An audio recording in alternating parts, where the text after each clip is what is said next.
Alright guys, what's up? Welcome back to the channel. So if you just watched my previous video, then you see that we got the 95 OBS sitting on some nice tires. It's looking good, super clean. But today we're actually going to be replacing the four-wheel drive actuator. So that is a floor shift four-wheel drive, which is the one that I wouldn't say that everybody wants. But if you want like an older 95, you want that floor shift, you don't want to deal with a lot of the other electronic stuff.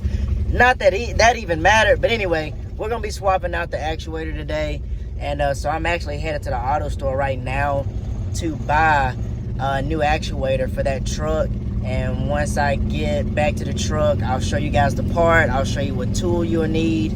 And we'll get that thing swapped out, and I'll actually see if that's what fixed my problem. If that fixed the problem on my truck, then it very well could be the problem on your four-wheel drive. So yeah, let's get over to the store, and yeah, let's go from there. All right, so I'm actually leaving the parts house right now. Look what we got. Well, either way, we got the actuator. So, and I had to get a wrench because that's all you're gonna need is an adjustable wrench. And I'm gonna pick back up, and we're gonna be right up under the truck where we can get this process going. And I'm gonna show you guys exactly where it is so you can get your four-wheel drive back going. All right.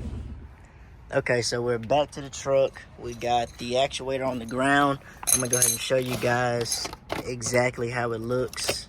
That's the parts number if you go to Advanced Auto. I'm actually gonna put this on it. And I'm gonna show you how much I paid. So from Advanced Auto, this part was 97 bucks. And then because I took all my parts out of my truck, I bought a crescent wrench.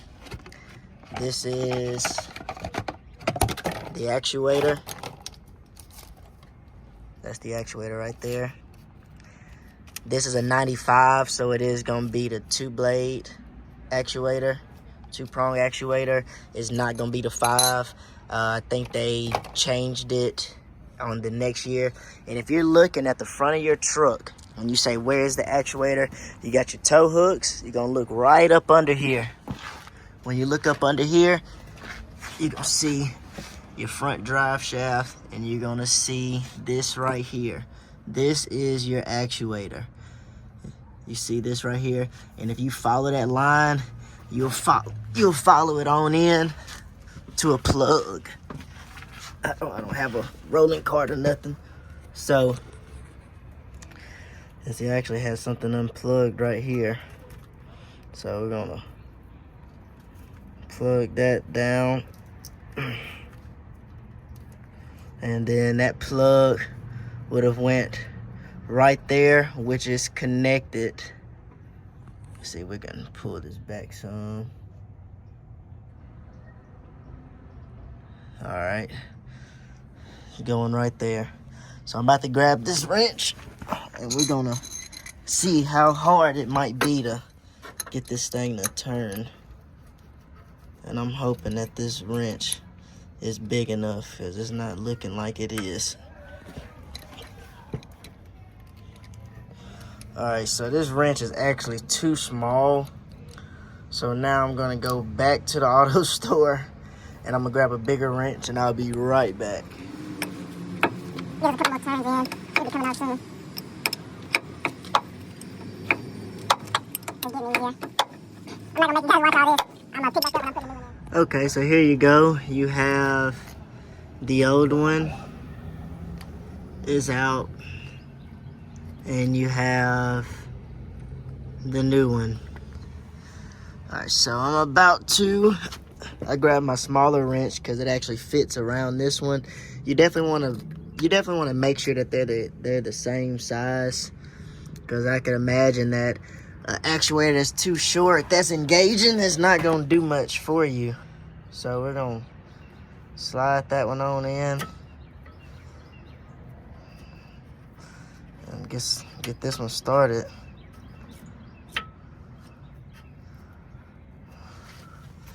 Let's see.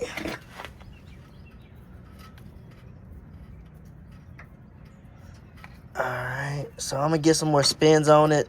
It's not too much more behind this, and the only thing I use to put it on, you're only gonna need a smaller crescent wrench. You're not gonna need a big one because this one actually fits the new one, but that older one, you are gonna need a bigger crescent wrench just to go ahead and get it off.